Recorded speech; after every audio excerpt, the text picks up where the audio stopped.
Hampshire Unscripted with your host, Ray Dudley.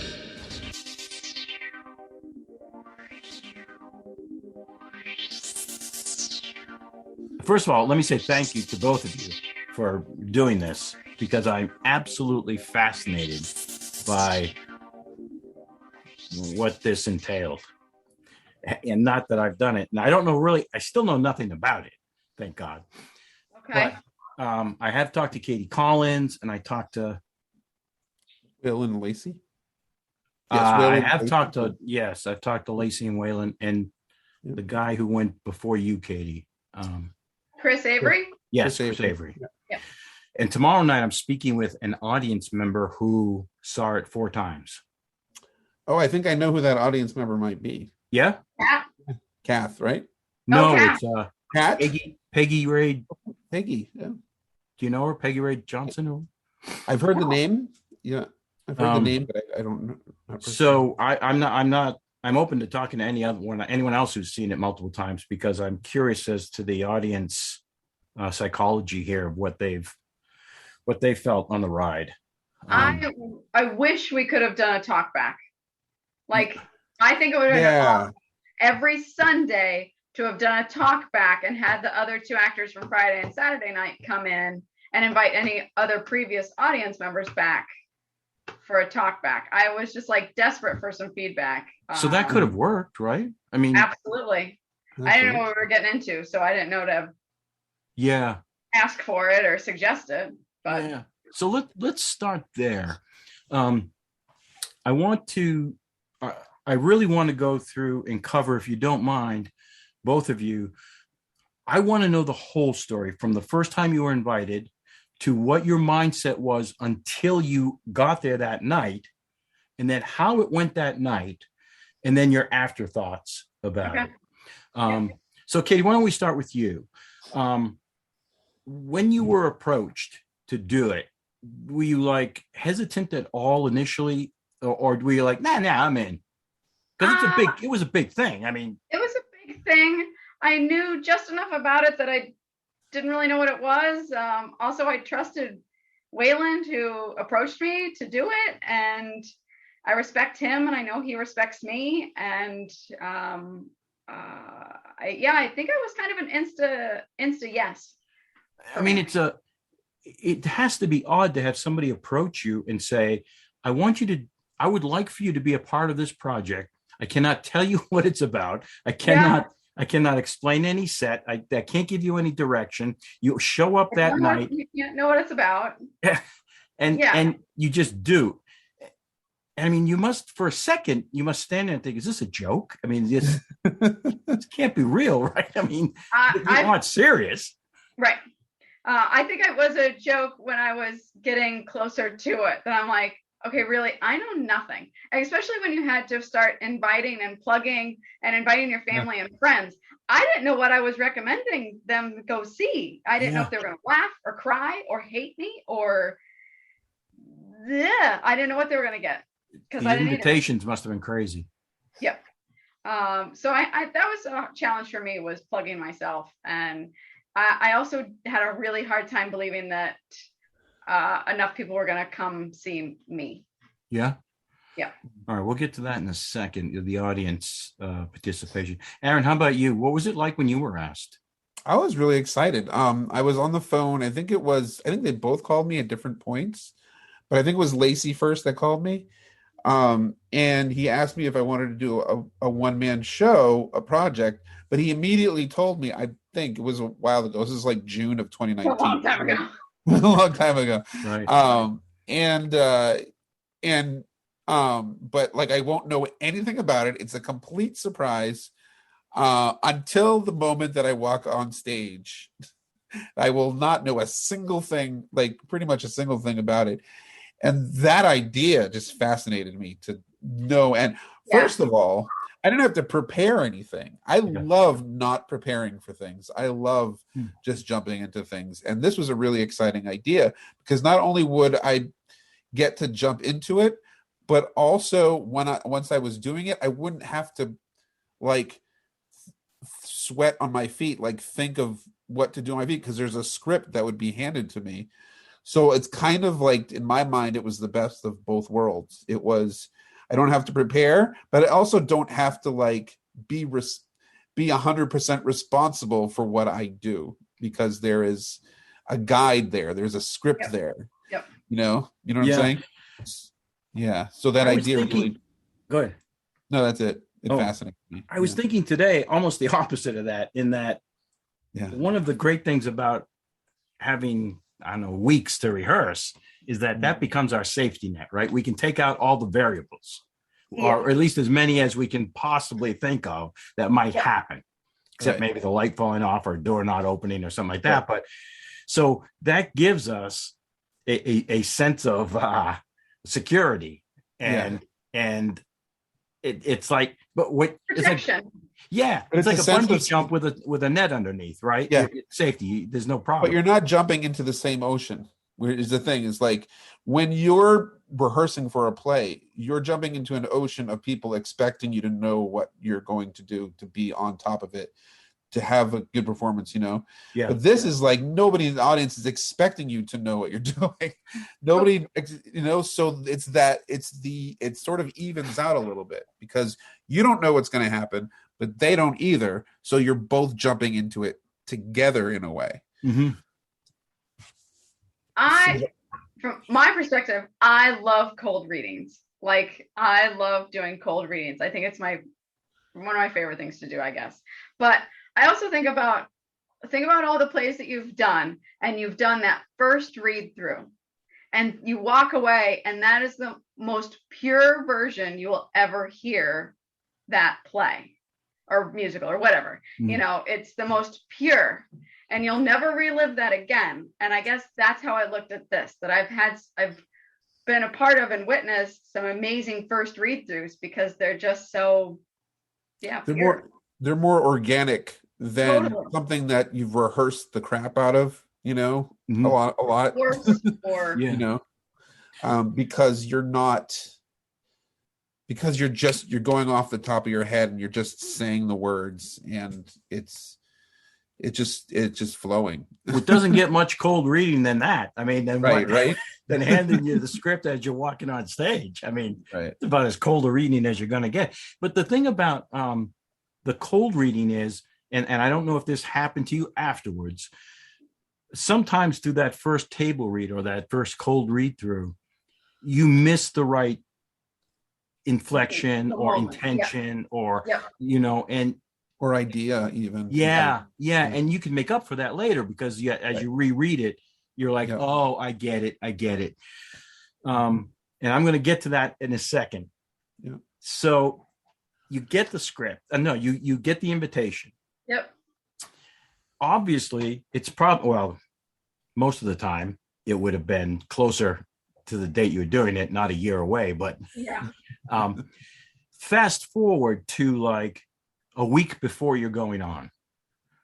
What in the world what's happening in your mind? Because you can't just throw it away. It's coming up. And is there any contact with what did Lacey, could he give you anything at all, Waylon? I mean, a week, a couple of days they did. Really? Yep. Days. A couple of days. 48 hours. My fingernails chewed down to the nub. So what's going through your mind? My parents were coming from out of town to see this. I don't know what they were going to get. I don't know. Were you nervous days before? What? I think more than other shows, all of us were having more people that we knew coming to see us, because we're all responsible for our own audiences, because it's a different performer every night. So we have a larger concentration per performer of people that performer knows in the audience, and we have no idea what we're going to be doing. This is fascinating. I saw my oncologist like a week before the show, and she always remembers that I do theater, and she's like, "Are you doing anything?" And I'm like, "Oh yeah, I'm doing this one-person show, White Rabbit, Red Rabbit." She goes, "What's it about?" I can't tell you. I don't know. Come and learn with me. Yeah. But she came. She sat in the front row. I gotta say, and I haven't felt more supported by an audience than in this show. Yeah. We're going to get to that. I'm Yeah, going we'll to get to that. Get to that. So you're 2 days before. You must be, because I mean, how do you even prepare? What can you do to get yourself mentally psyched up for something that you don't see, you don't know, you can't hear anything about it, nobody can whisper, there's not a hint. You couldn't Google information on it if you wanted to. Nope. Katie? Go ahead. I was fortunate enough to be involved in another project because I was rehearsing for another show during the lead up to this. So I was keeping busy. My mind wasn't on this as much because I know there was nothing I could do really to prepare for it. So I just let myself just be busy and think about other things. And in the meantime, I was like, I can do this. If I can read, I can do this. Yeah. Right? And I'm like, no, oopsie, sorry. So, okay, so there's nothing you can do. There's no preparation. You can't create a character. You can't create a voice. You can't create anything. It's all overrated. What is the day like, the day of the show for you? Aaron, you can start if you want. What happens that day? Well, I got up, went to work. No, I didn't go to work. I took the day off, which might have been a mistake because then I'm thinking about the show all the time. Mm-hmm. But I could feel a little bit of, nerves in the stomach, Yes, Katie?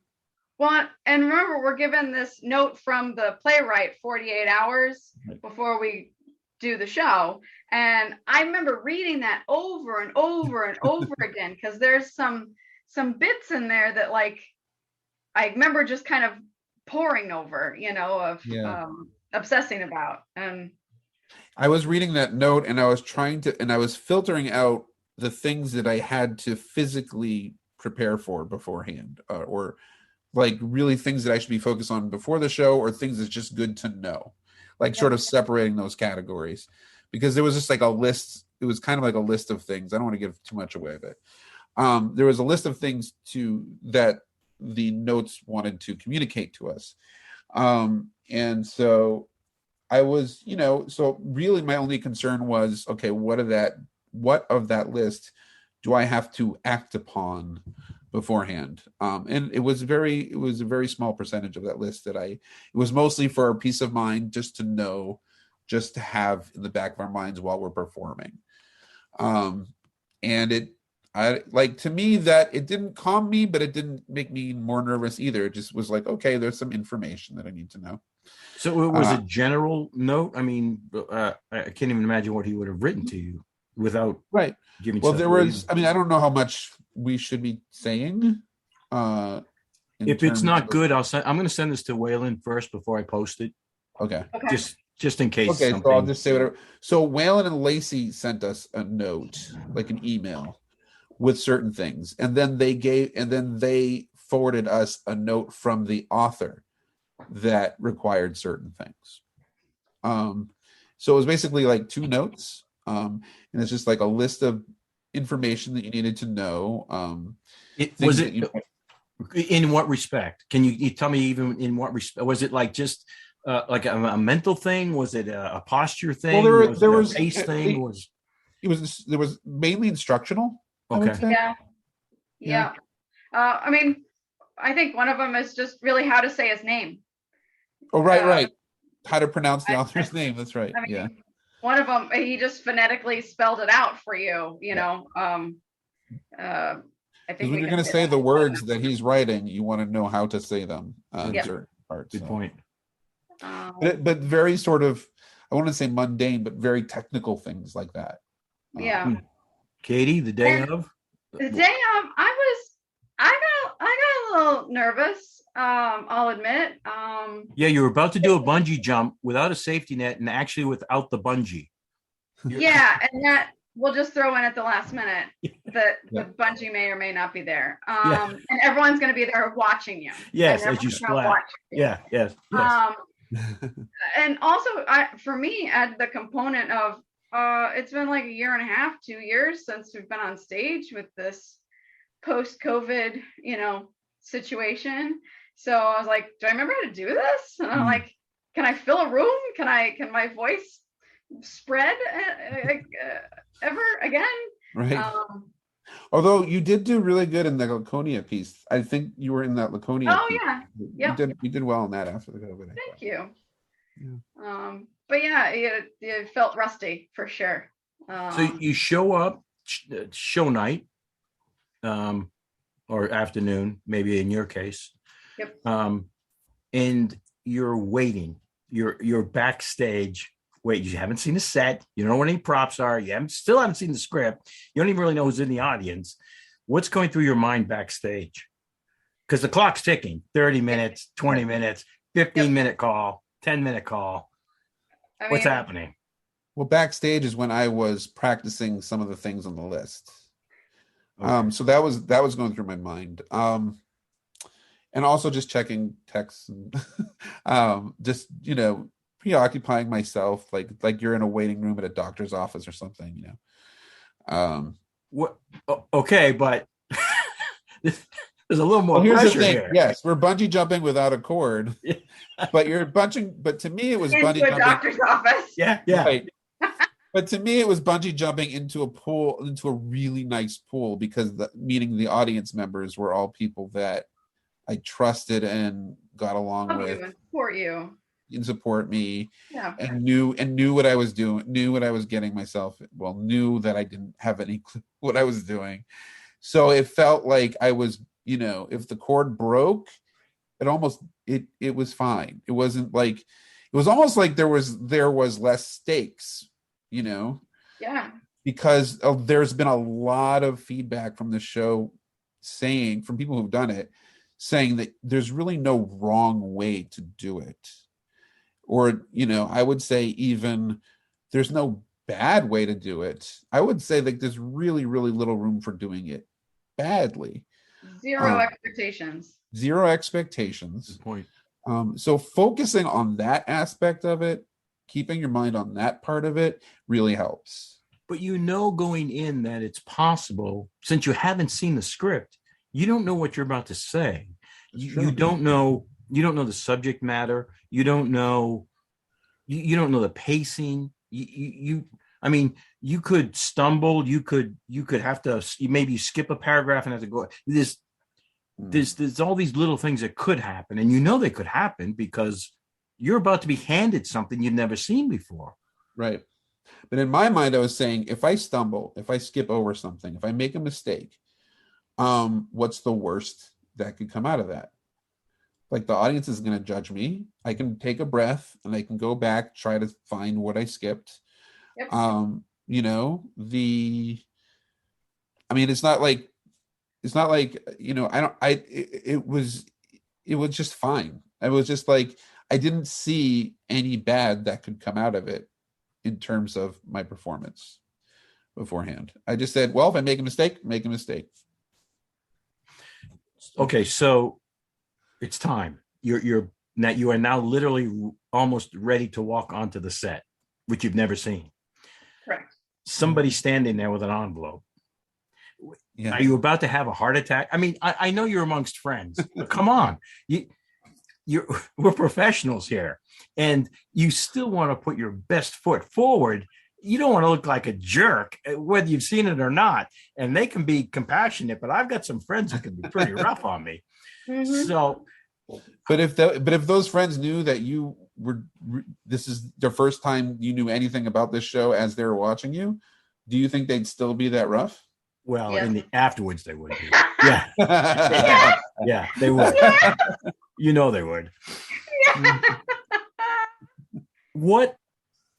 What happens when you're handed the envelope? What then triggers? Because something has to happen, right? You get the envelope and now it's showtime. I was excited. Yeah? I was really excited. I just wanted to go. Let's do it. And mostly because I just haven't had theater in my life for so long that I was just like, I just had joy in holding these people's attention and we're going to take this journey together. I don't know what's going to happen. You don't know what's going to happen. No expectations, no risk. let's do it. And So is the audience, has the audience been informed? I mean, besides the fact that you're friends and you've probably told them, the people who are not there because they know you, do they know what's happening? Is there like an announcement before that says, okay, the actor? I assume that they like must have, because there's no like thing to look up where you say, oh, this is what this is about. Yeah. So I assumed, and perhaps naively, that everyone in the audience knew what kind of thing this was. Maybe I was wrong. I haven't really thought about it. I just assumed in myself that, everybody knew the nature of what was happening. I would actually be curious on the percentage of people that were there on my show, for example, how many I actually knew. I know when there were some people I didn't know there, not family, not friends. So I'd be curious of for everybody, what percentage was strangers. So yeah, that would be interesting. Me too. Yeah. Right. So you hit the stage, and what happens? Do you get a chance to like settle down, or are you just in now? It goes. You have the floor. So whatever you do, no one's going to stop you. It's your time. And the first thing I did after I sat down was drop the water bottle that I had in my hand. And nobody laughed. Everyone was silent. So that's when maybe I was no. Oh boy, I gotta do this. They were silent? Nobody was. I don't think anybody made a noise. Like, people clapped aloud. Like, when I walked on, people were really very loudly and raucously applauding. But when I sat down and dropped the water bottle, nobody. I think my whatever nervousness I had, accelerated and showed itself very plainly when I did that. So I think people were concerned. They didn't want to make me feel like I was being made fun of or anything. Right. I think that's what it was. Yeah.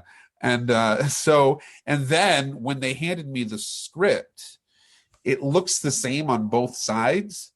So for some reason, I was really nervous that I would open it in the wrong side and begin. I don't know why I was nervous, because all it takes is just flipping it around and using. Yeah. But I think I was just nervous that I would just look ridiculous flipping the script around if I opened it on the wrong side. But once I was like, okay, this is correct. It's the right side. The words are right side up, and I just began reading and see what just decided to see where it takes me. Katie, same thing for you. Well, I remember getting handed the script, and I stood there, and I was excited. But I remember taking a breath, like a full breath. I wanted to remember this moment, because I'll never get to do it again. Right. So, and that was the other component for me, was I got one shot. So I guess there's the pressure. There's the rub. There's the pressure, is I don't get another shot. Yeah. So I wanted to just take a moment and take it in for a second. How long did it take, do you think, for either of you, for the audience to actually buy into what was happening? Because I know they understand kind of what's happening, but in truth, what they're witnessing is an actor reading a script for the first time and now doing what they do best, interpreting, creating, putting things out there. They're about to see an actor in their native element, which they don't normally see. They don't see the cold read. Yeah. They don't see the cold read, though, right? They don't see that first time thing. No cold read. No. So how long did it take them before they were along for the ride and like they settled in? I mean, to me, it felt like they were in from the first moment, because of one of the things about this. Because of your water bottle trick? Probably. Nice trick. Despite their silence, I think I also interpreted their silence as that they were concerned that I was nervous at that point. but I think they were with me, and I think they were with Yeah. me from the first moment. And the interesting thing about this piece is that there is no fourth wall. Nope. There's no and which is, I think, has pluses and minuses, but there's no veneer of, it's not storytelling really. I mean, there's, the essence of it isn't storytelling. The essence of it is, we are, the person on stage is the author, because the author is speaking through the person on stage. So there's no sense of like, I'm an actor portraying a character. It's in a story. It's more like I'm an actor speaking for the writer. And so I think that has an inherent interest to all of us in the theater, the audience and the actor. It's inherently interesting, and I don't think there's any way to be other than the audience being with you. You know, because of the fact that you're both discovering it for the first time, and there's no veneer of between the audience and the actor. You're not portraying a character, you're not telling a story. No pretend. There was no pretend. There's no illusion. There's no pretense of illusion. So are you not creating a character? What's happening? What are you doing at this point? What tools are you using? My ability to read.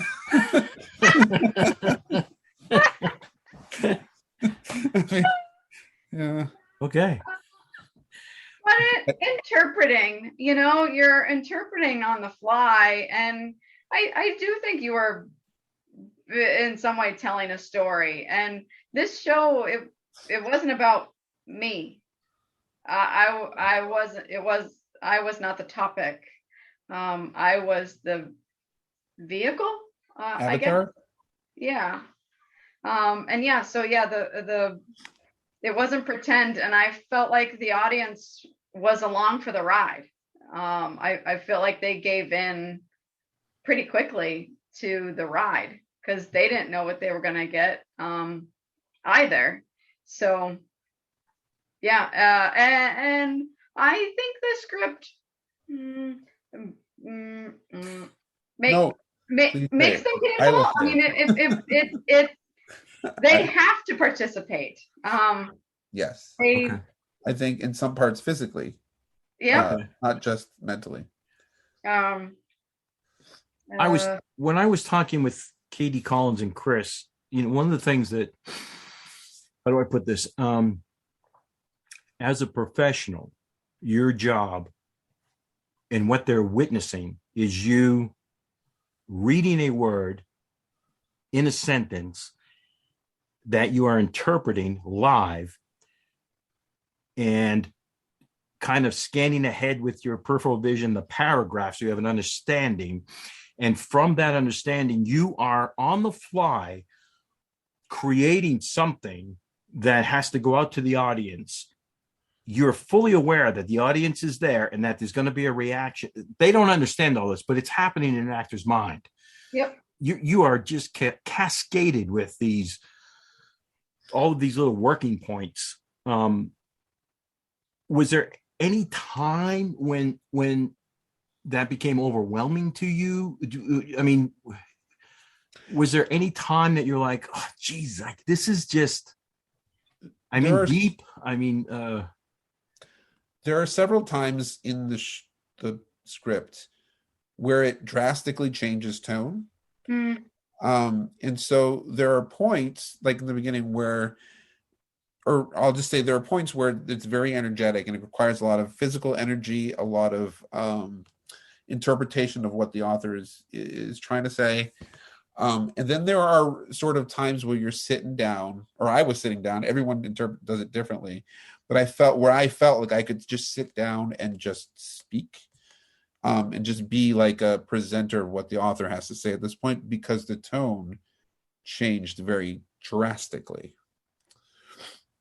Could you see that coming? Or does it come out of nowhere? I mean, do you all of a sudden it just? I would say there is a sense of abruptness to some of it.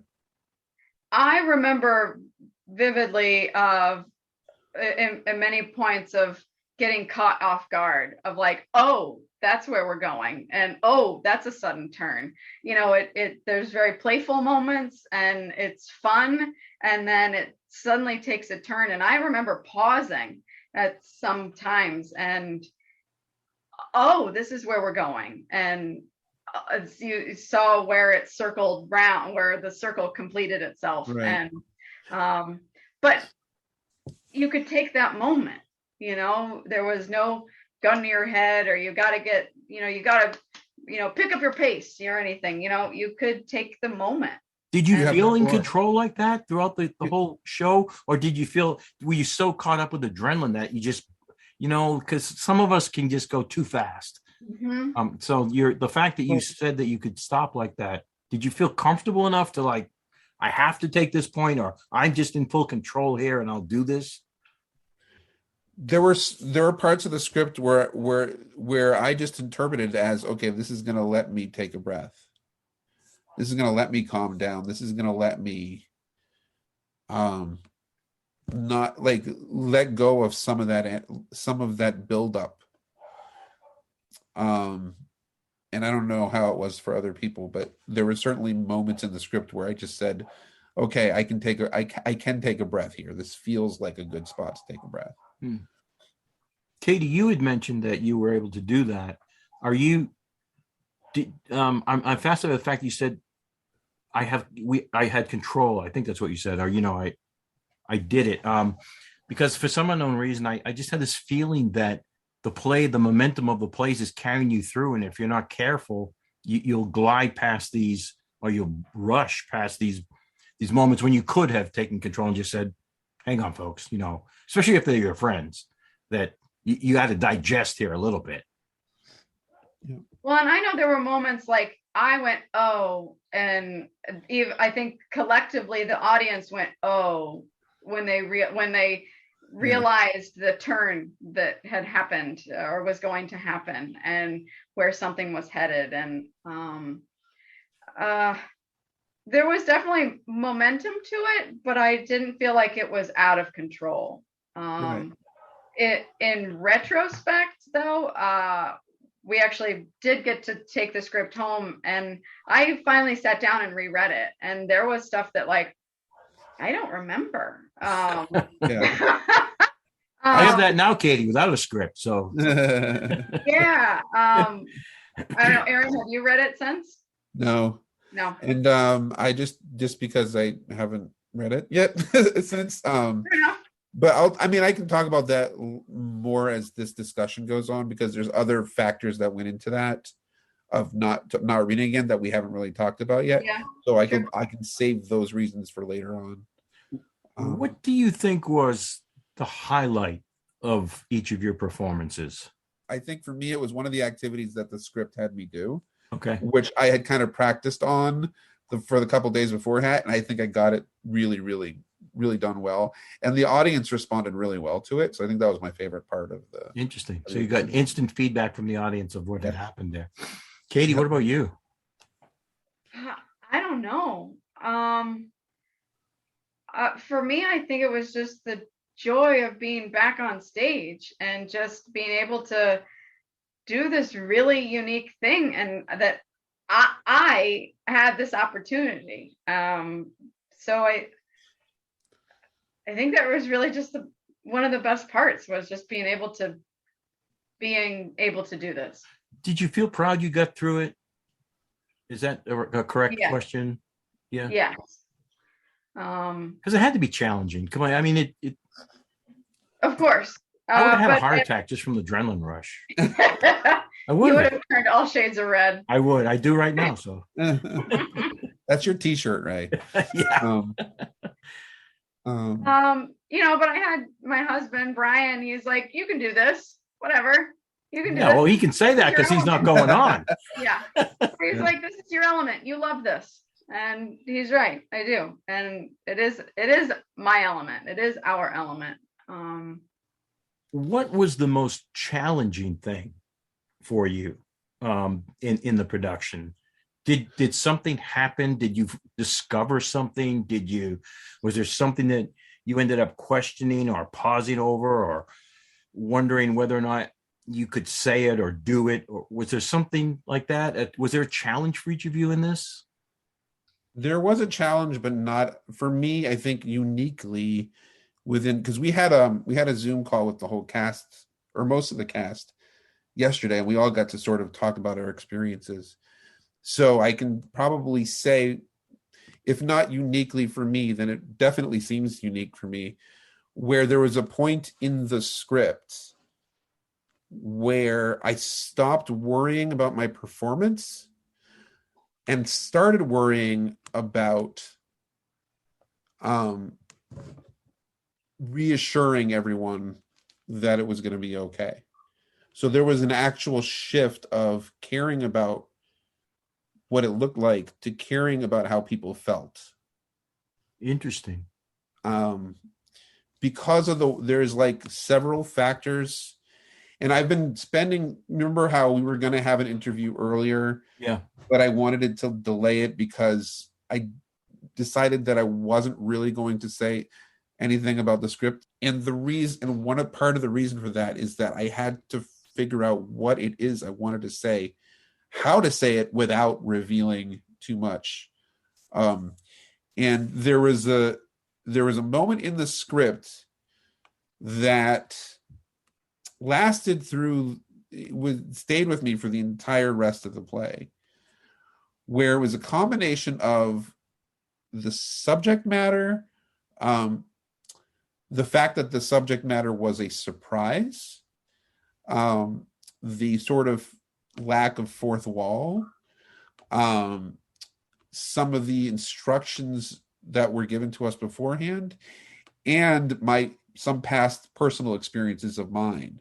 So it was like those 5 things combined to give me I think overall negative experience of certain aspects of the show. Mm-hmm. So from that point on, that was always underneath. I was still performing. I was still being a performer. I was still going through the script. But from that point on, that was all underlying, to the point where the novelty that I love about how it's structured, about not knowing anything, the excitement, took a back seat to sort of this triggered psychology that it took me a few days to get over. So this is the danger, right? Right. I mean, to be brutally honest, when you are asked to do a piece that you know nothing about and won't know until you get it, right? You're putting your trust in. Yes. Yep. Yeah. I mean, in the subject matter, right? I mean, basically, out of your hands. I mean, there was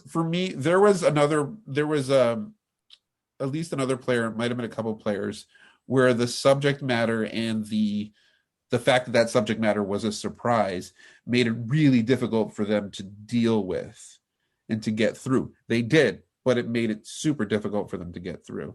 I can see that. To me, it was sort of more of that. It was more than that. It was also the lack of the fourth wall. There was some confusion that sort of overtook me emotionally, where I like my sense of reality was kind of skewed, and the trust that I had, the trust that I had in all these people who were very trustworthy, the producers, the venue, it was played with. I felt like it was played with by the author, or by the piece, I should say, not even necessarily by the author, but by the piece, to a point where I started feeling worried. And that worry never really left me until like a few days. Do you think that bled through to the audience? Could they tell? Judging from some of the reactions, I think they could. I think maybe 1 or 2 of them experienced the kind of worry that I did, but most of them were just concerned for me, I think. Mm-hmm. And the person, well, it's a very audience participation show. Okay. And so there was an audience member that participated, that was eager to participate because they wanted to suffer with me or whatever, that Yeah. kind of thing. Yeah. Katie, any challenges for you? For me, I mean, while it was great, having people there that you knew and loved and supported you and were there for you. On the other hand, as you're going through this, everyone else's stories. So all of that is also rushing, flying through my head as I'm delivering this. I know things about most of these people out there, and this may hit people differently. And I felt a sense of responsibility for that. And there was nothing I could do about it. And I could hurt some people or make people laugh or cry or remember. This is a fascinating dynamic. Because normally the audience, I know. Yeah. So normally the audience are voyeurs, and kind of if they pretty much know what the play is about, they understand the story that you're about to take them on. Yep. But they're at this point, they're almost as vulnerable as you in this case, because they don't know the subject matter either. Right. I think it's generally courageous whenever you have something you have no idea what's going to happen. Is generally a pretty courageous step for everyone involved, knowing that you have no idea what's going to happen. I would say even on some level for the audience, just to even stay there sometimes, they have the choice. It's more conspicuous in the hat box, but they do have a choice to leave if they so choose. There are other factors that would come with actually leaving the hat box, because the door opens, the light comes in, especially on a Sunday matinee. But so there's social aspects to consider. But I think this is one of the most courageous choices that it is not even a conventional format for a show. Mm-hmm. It's not the kind of format that I've ever. I mean, it been like 33 years since I've started doing theater. It was less of a play than a theatrical form of social experiment. The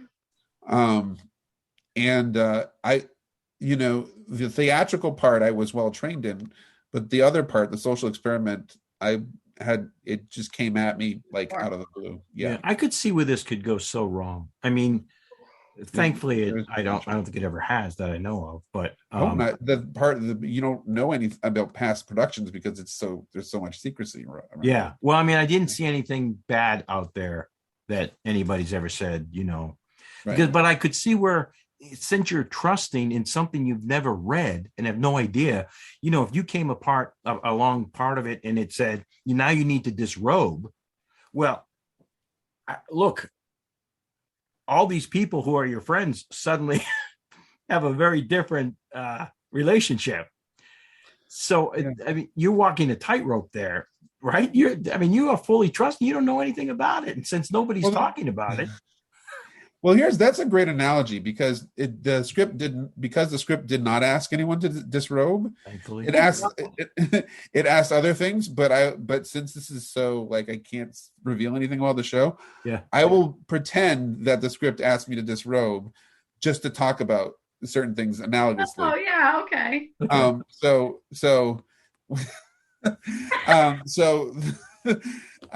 There is a certain part of the script where I was asked to disrobe, let's say. Yeah.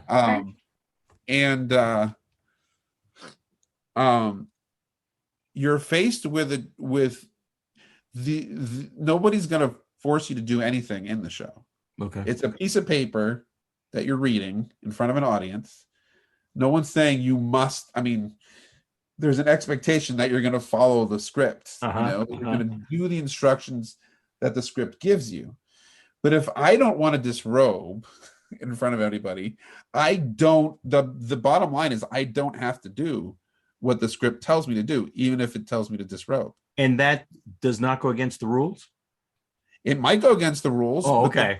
Here's the thing. But You don't morally. necessarily have to follow the rules if you're not disrobing. If you don't want to disrobe anybody, because disrobing means different things to different people, and some people it's against who they are. They're not going to just disrobe for a bunch of strangers. Right. So there are things higher than just following the rules of a play. You have your own psychology. There is a code, right? Yeah, your own code. Right, yeah, exactly. So unfortunately for the audience, I did not get naked in this show, and I apologize. So there won't be any leaked photos, huh? Not in. Well, I'll never say never. Never say never. Aaron, can I ask you a question? Sure. Would your future self tell your past self to still do the show? That is a great question, Katie. I haven't met my future. You mean like myself now, or like far in the future? Like, I can't really speak for a future self, from now, but I can speak. Let's just say a month away.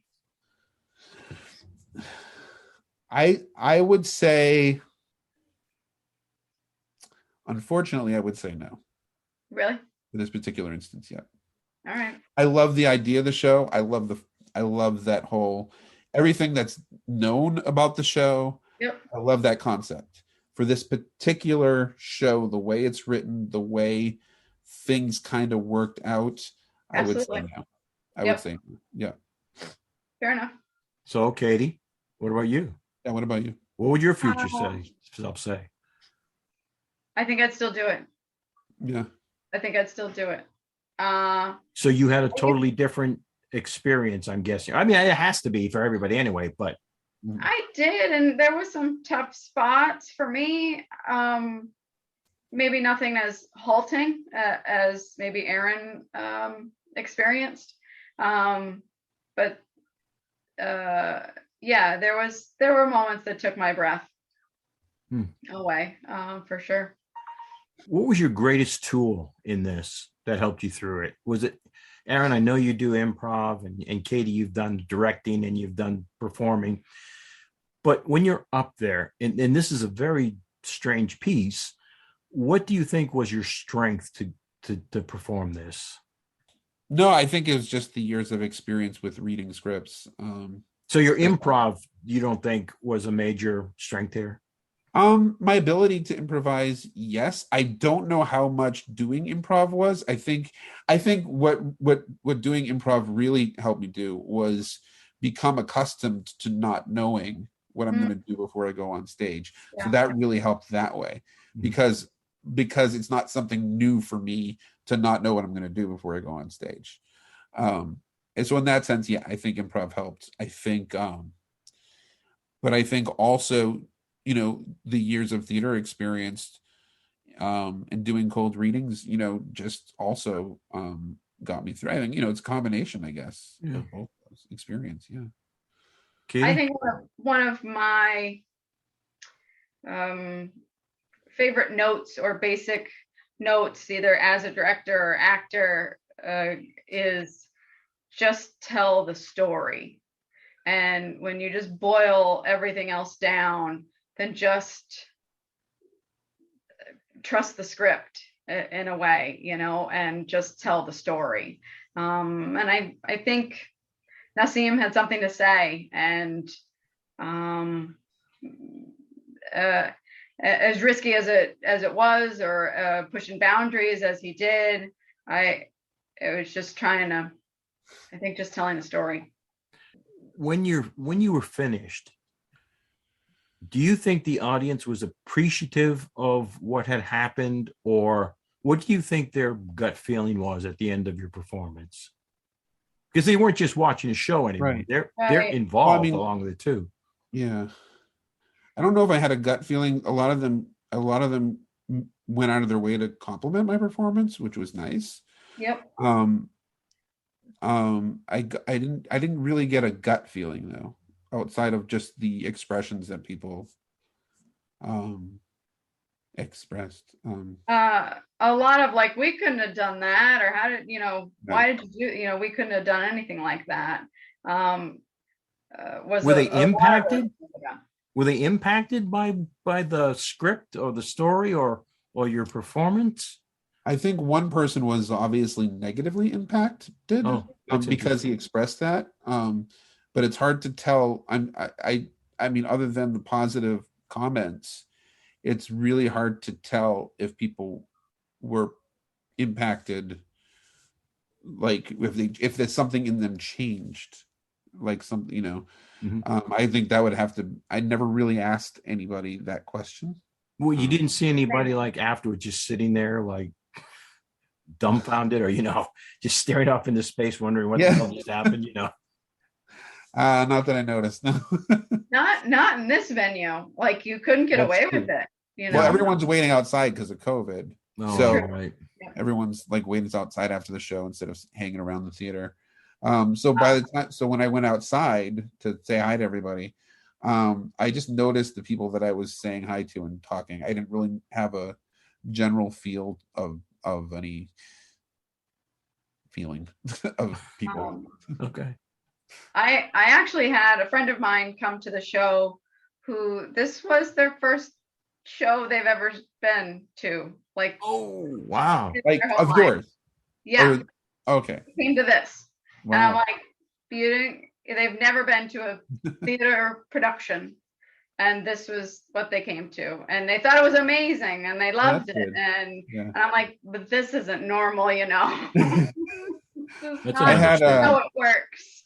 I remember one time I played a mission person in Guys and Dolls, which is like it's just it's a group of people that don't get a lot of songs, they don't get a lot of dances, they kind of walk around and and a couple of friends from school, this is like when I was in high school, a couple of friends from school kept wanting to go see a show of mine and never got a chance. They finally got to go see me in Guys and Dolls, and it was a mission person. So I mean, yeah, anyway. So funny. Your performance is done. Yep. What happens when you turn that last page? You hit the last line. A sigh of relief, you take a moment. What's going on here? That's a great question. It's kind of hard to answer without revealing too much of them. Oh, dang it. It's going to be a short interview. I'm going to have to really splice the hell out of this. The ending is very notable. Oh, I didn't know that. Okay. Because I just assumed, it was like close the book, audience applause, and the show. So I guess that didn't happen. I mean, up until like the final pages, he still took another turn. Yeah. That's interesting. And I didn't like it. Yeah, I didn't like it. Oh, fascinating. Yeah. I was at that point, the ending of the show didn't register to me at that point as important. I guess I'll just say it that way. It didn't register to me as significant to the rest of the show. Oh. That's an interesting read on it.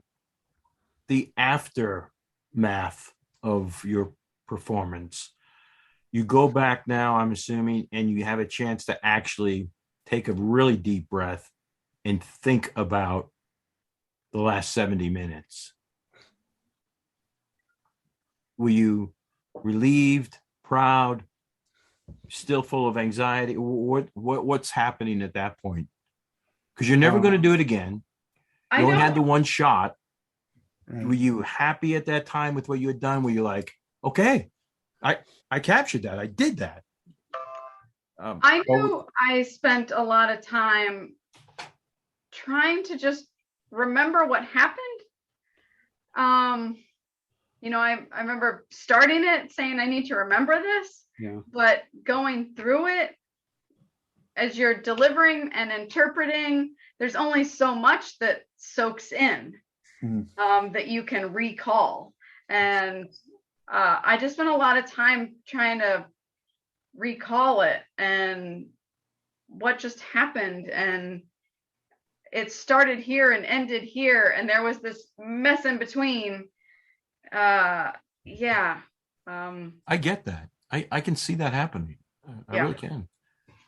Especially with all of the hormones that are flying through, the adrenaline and the dopamine and you just because you are there's so much happening.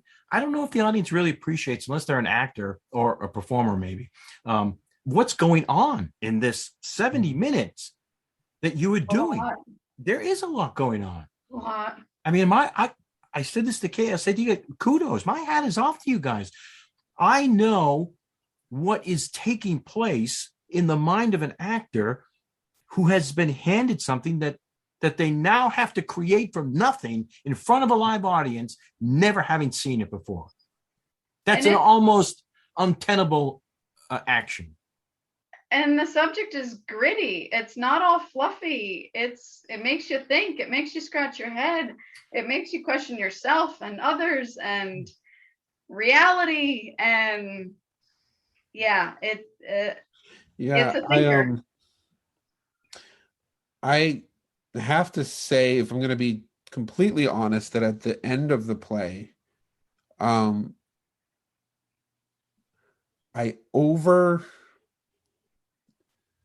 judged what I think I judged too much what the audio. I was very surprised when I went out to hear the language of some of the people who saw this show to be like it was a regular show.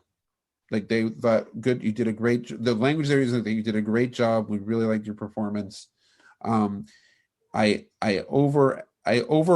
underestimated the normalcy of the experience that they had versus the experience that I thought they were having. Yeah. Or that I was worried that they were having.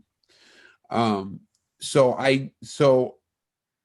I came out maybe a little bit too apologetically, I would say, considering the responses that I got didn't feel like people were like that. I didn't feel like I did any, the way they responded to me didn't feel like I did anything that I needed to apologize for.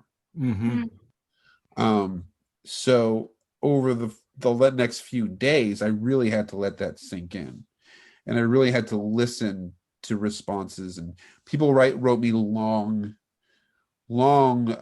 messenger responses, the people that I had prematurely apologized to about their experience and how relieving it. I mean, it was relieving for me to hear that it was much more positive than I thought they had experienced. So it took me a few days to really accept that this was most likely just something that happened within me, not necessarily that happened within a majority of people.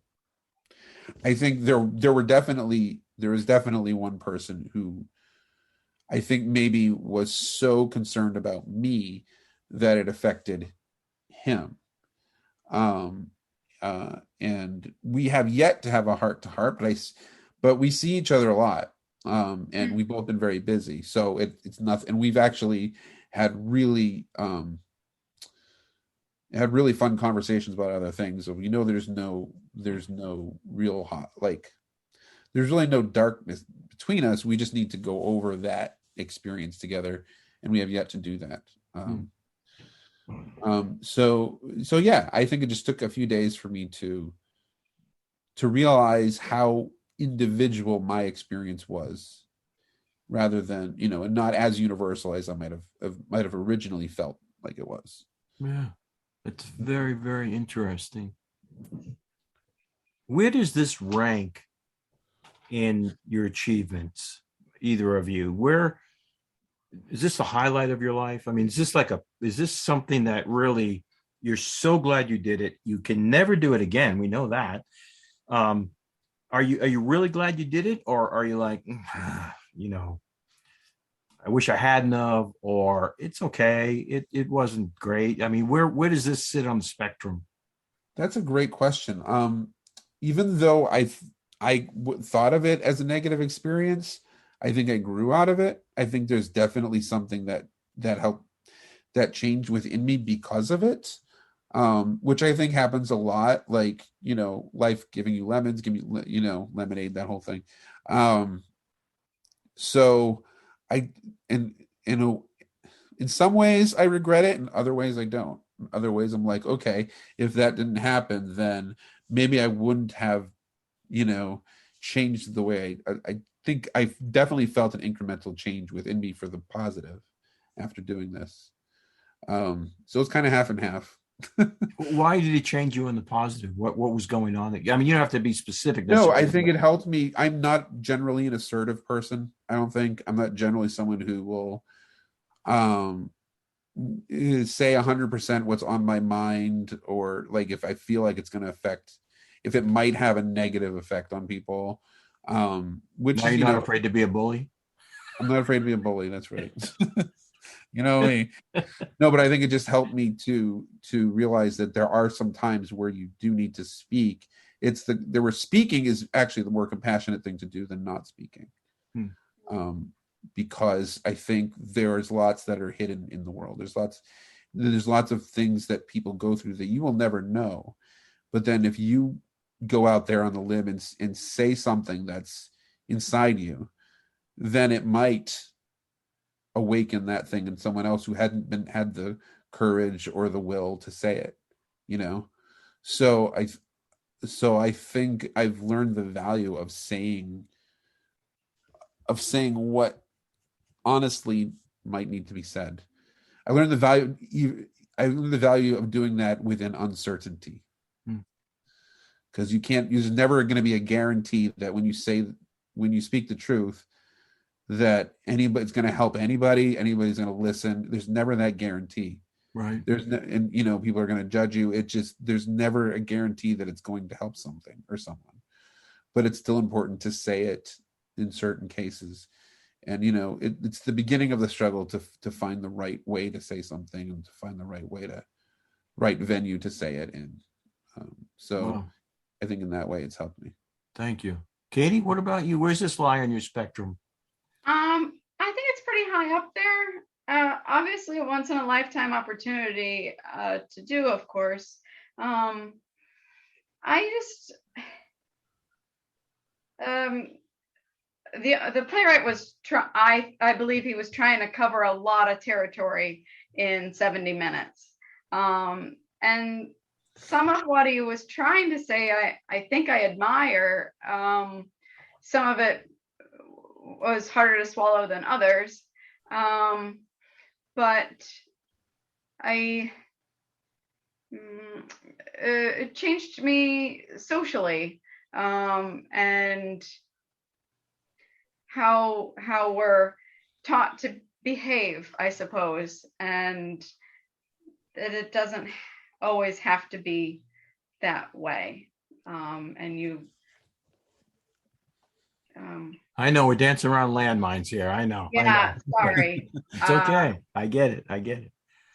But it changed me in that way.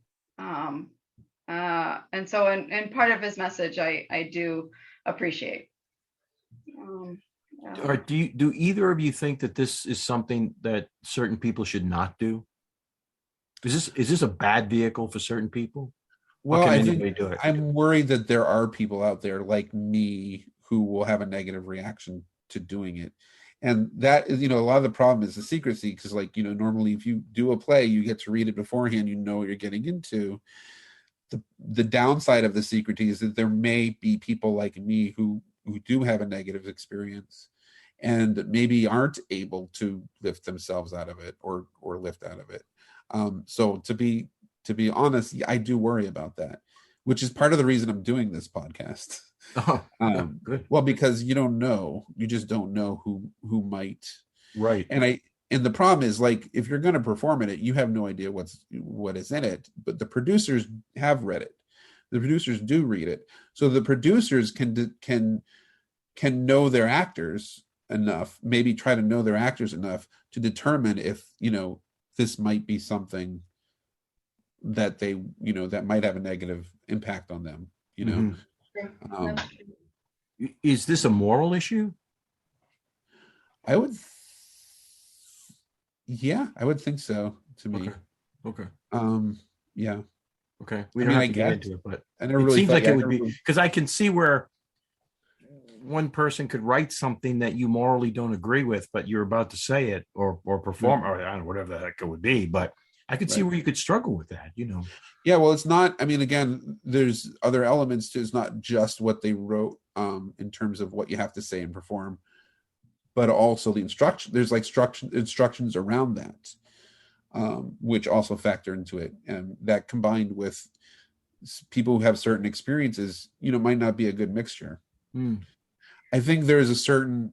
I mean, if you're going to judge the impact, it's really hard to judge the impact on something that's been so secretive, like on people. So I'm just going to throw my only thing is I'm going to throw my experience out there, and people can do whatever the heck they want with it. You know, You can't be alone. I mean, right? hundreds I of mean, thousands of people have done it. So yeah, who knows? Who knows? You don't know. You don't know the information. It's a secretive project.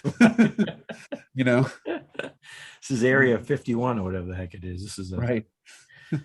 Katie, what about you? You think anybody can do this? You think anybody shouldn't do it? I think I'd agree with Aaron on that one. That there's probably some people it's not either right for or easy for. And I guess I'd have to rely on producers to gauge that as best they can. Yeah, it's intense, no doubt.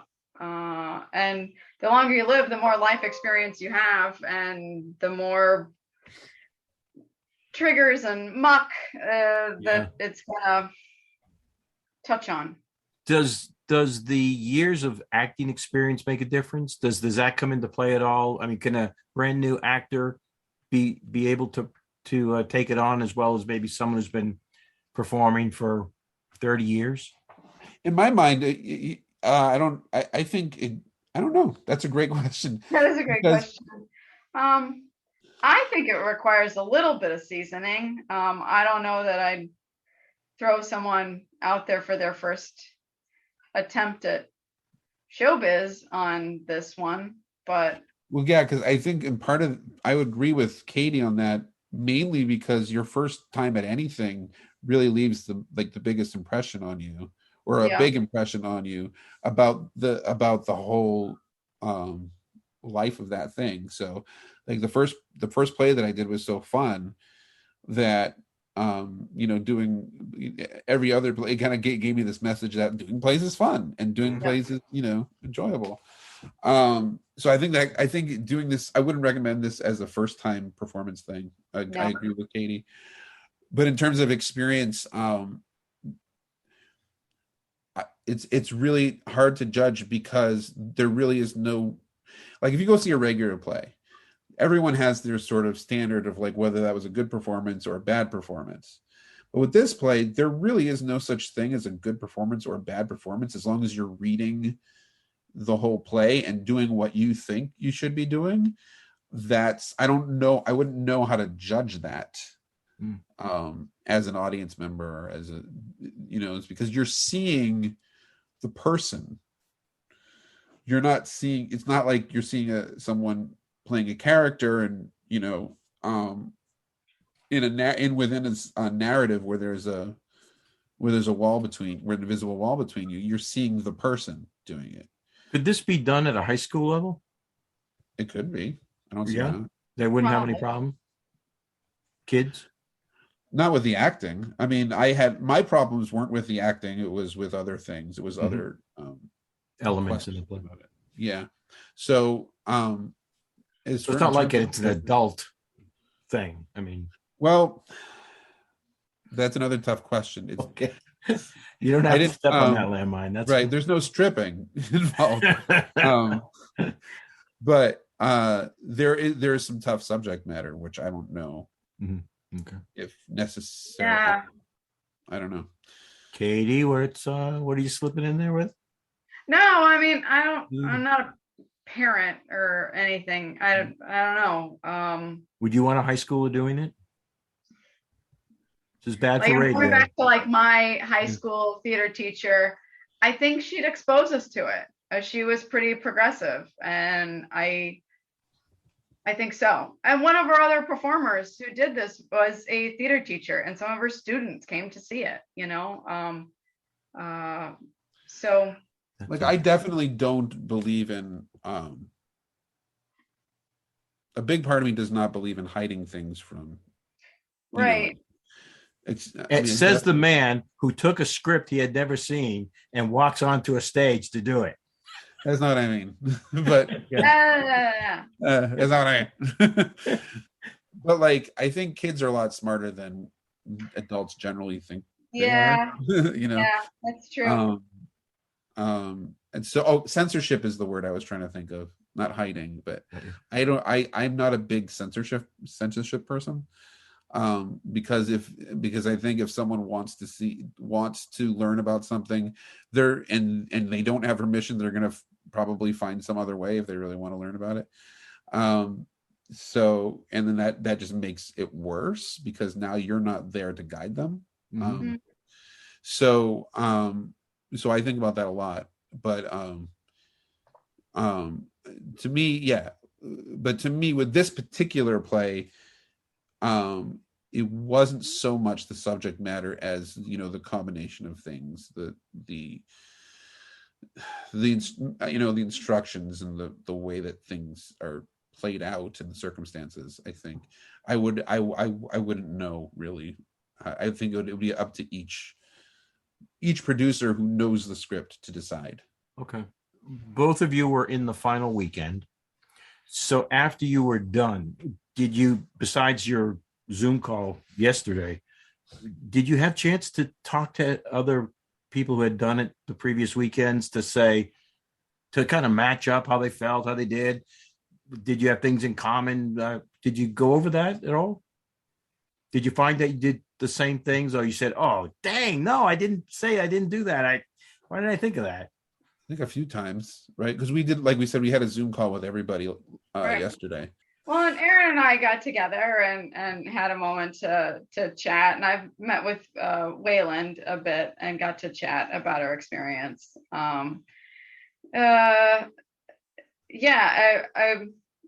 And the Zoom was hard to really get a heartfelt discussion or take on everyone else's performance. That was the only time you guys have talked, yep. The 9 of you?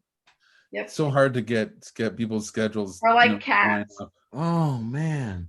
Yeah. I would have thought you would have loved to have had a dinner or something and to sat down and just, decompress or whatever they call that. And you would have, but everyone's schedule's like all over the place. It was nightmare. I imagine it was a nightmare trying to get everybody together. Everybody's in a show and right. So, that's too bad. So I never really got a good gauge on everyone else's experience. Would you ever produce this show? Well, I wouldn't, but is that because you just don't care for the piece? I mean, no, it's just I wouldn't want to put anyone else through what I went through. I mean, that's basically what it comes down to. It's like I don't want to risk that. But. Yep. I think the conditions would have to be just right. Yeah. So it's not something that you said, "Oh my God, I'm so glad he did this. I can't wait to have my own cast." Someone else do it. Yeah. No, I think for me, I think the conditions would have to be just right. But kudos to Wayland and Lacey for bringing us on and putting it out there, and I love it, and that we have the hat box to do it in is perfect. Yeah, I think it's a very courageous thing to do. Yep. There's so much to worry about I would imagine in putting on this show, that just to go through with that. The irony of that statement is amazing. There's no direction. There's no rehearsals. Right. It's not about the things to do, but the things to think about in terms of like your fears or what's going to happen, and like, so they went through that and they stuck with it. And I think that's amazing. Yeah. I don't think I have any more questions. You guys is there anything else you want to say about it? I found out yesterday that the author is really open to emails. Yeah. It indicates that in the script, but I kind of just figured, I mean, this play has been around. It's been in New York. It's been so like he's a well-known person now. So I just kind of assumed, I'm going to send him an email and I'll never hear back. Right. But yesterday during the call, it was brought up that he's very quick at responding to emails. So I am going to compose an email to him and have a back and forth with him. And I don't have to keep any spoilers. Good point. Yeah. Good point. So I'm assuming that with your newfound honesty that you're I was a lying shithead before, but now. Katie, how about you? Anything else you want to add? Anything I didn't cover? No, I think you really covered it from pre-show to post-show. Okay. Yeah. I really appreciate you guys your time very much. Oh, you're welcome. I appreciate your time. And tomorrow I'm going to find out the psychology of why someone would see it 4 times. So I can't wait to hear that. I think I know 3 people who saw it 4 times. No kidding. I'm fascinated by it. I can't wait to talk to her about what she discovered. Yeah. And the differences in the shows. Yeah. I hope Katie's okay. I don't know what happened. Did she leave? Yeah, I haven't. Oh, yeah. I didn't realize that. Yeah. I was like, where did she go? I didn't get a chance to say goodbye. What? I think it's something, yeah. Hopefully it was an accident. We're blaming it on her What cat. did you do, Ray? I did some.